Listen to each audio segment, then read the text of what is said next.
Hello friend and dear friend, आज की video में देखेंगे फार्माकोथेरेप्यूटिक चैप्टर 2 का पार्ट 3।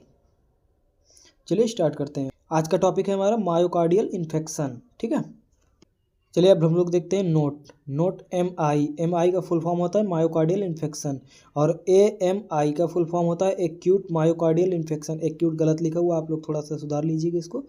चलिए मायोकार्डियल इन्फेक्शन क्या होता है, इसकी डेफिनेशन देखते हैं। ठीक है,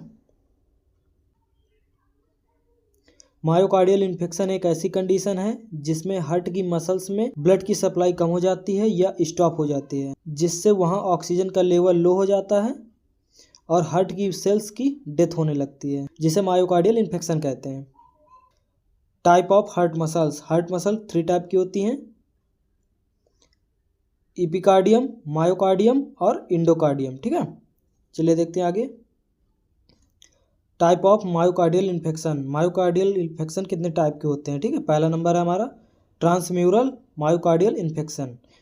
यह एक प्रकार का मायोकार्डियल इन्फेक्शन होता है जिसमें हार्ट की मसल्स की तीनों लेयर अफेक्ट हो जाते हैं, जिससे ऑक्सीजन एंड न्यूट्रिएंट्स के कम होने के कारण हार्ट की मसल्स में सेल्स की डेथ होने लगती है। ठीक है, आगे देखते हैं हम लोग।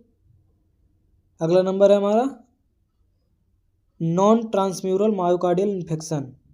इस प्रकार के मायोकार्डियल इन्फेक्शन में इस्चेमिया नेक्रोसिस से अफेक्ट होने वाला एरिया लिमिटेड होता है, जो कि इंडोकार्डियम या मायोकार्डियम में ही हो सकता है। इटियोलॉजी ऑफ मायोकार्डियल इन्फेक्शन, पहला नंबर है कोरोनरी आर्टरी डिसीज के कारण हो सकता है। दूसरा है प्लग इन कोरोनरी आर्टरीज में प्लग होने के कारण हो सकता है। जो कोलेस्ट्रॉल जैसे जो आर्टरीज है उनमें कोलेस्ट्रॉल जम जाता है, जिससे जो ब्लड सर्कुलेशन का एरिया होता है वो जो है कम हो जाता है, जिससे ब्लड सप्लाई नहीं हो पाता। ठीक है, अगला नंबर है नैरोविंग ऑफ कोरोनरी आर्टरीज जो है नैरो हो जाती है तो भी मायोकार्डियल इन्फेक्शन हो सकता है। अगला नंबर है स्पास्म इन कोरोनरी आर्टरीज में स्पास्म होने के कारण भी मायोकार्डियल इन्फेक्शन हो सकता है।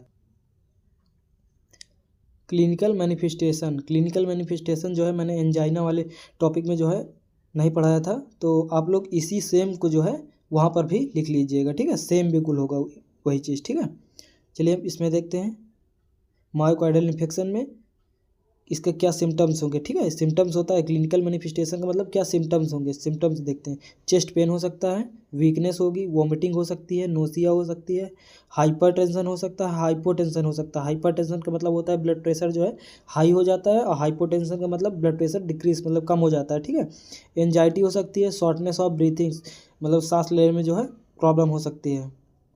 आगे देखते हैं हम लोग non pharmacological management.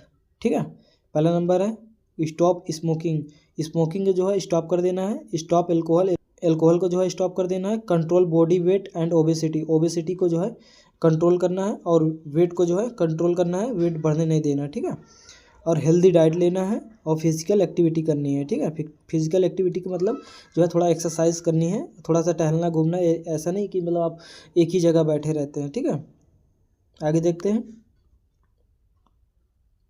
Pharmacological management. ठीक है, इसमें देखते हैं मायोकार्डियल इन्फेक्शन होने पर जो आर्टरीज ब्लॉक हो चुकी होती हैं उसको सर्जिकल प्रोसीजर के द्वारा आर्टरीज को खोलने का प्रयास करते हैं। इस प्रोसेस को एंजियोप्लास्टी कहते हैं। इसमें कैथेटर को आर्टरीज में इंसर्ट करते हैं और हार्ट में जहां ब्लॉकेज होता है वहां एक बैलून को फुला दिया जाता है और फिर एक रिंग को डाल दिया जाता है, जिससे आर्टरीज खुल जाती है। इसको जो है सर्जिकल प्रोसीजर के द्वारा किया जाता है। ठीक है, आगे देखते हैं हम लोग to treat in myocardial infection drug. Myocardial infection को ड्रग के द्वारा कैसे ट्रीट करेंगे। ठीक है, पहला नंबर है हमारा ब्लड थिनर्स। ये आर्टरीज के ब्लड क्लोट्स को तोड़कर नॉर्मल ब्लड फ्लो शुरू करती है। एग्जाम्पल है इसका एस्प्रिन और प्रेडाक्सा। ठीक है, अगला नंबर है हमारा थ्रोम्बोलाइटिक। ये क्लोट्स को डिसॉल्व करती है, जिसमें एग्जाम्पल है इसका स्ट्रेप्टोकाइनेस और यूरोकाइनेस। ठीक है, आगे देखते हैं तीसरा नंबर है एंटीप्लेटलेट ड्रग। ये न्यू क्लोट्स के फॉर्मेशन को प्रिवेंट करता है। ठीक है, जिसमें एग्जाम्पल है क्लोपिडोग्रेल। ठीक है, अगला है चौथा नाइट्रेट्स, जिसमें इसका एग्जाम्पल है आइसोसॉर्बिट डाइनाइट्रेट और नाइट्रोग्लाइसरीन। ठीक है, आगे देखते हैं। 5वां नंबर है बीटा ब्लॉकर, एटेनोलॉल और प्रोप्रानोलॉल। ठीक है, 6वां है एंजियोटेंसिन कन्वर्टिंग एंजाइम इनहिबिटर्स, जिसका फुल फॉर्म है ACE का फुल फॉर्म है एंजियोटेंसिन कन्वर्टिंग एंजाइम इनहिबिटर्स। ठीक है, रैमिप्रिल है और कैप्टोप्रिल और लोसार्टन और वेल्सार्टन। ठीक है, चलिए अब इस वीडियो को यहीं तक रखते हैं। आप लोग वीडियो को लाइक कीजिए और चैनल को सब्सक्राइब कर लीजिए। फिर से हम नए पार्ट में आपसे मिलते हैं।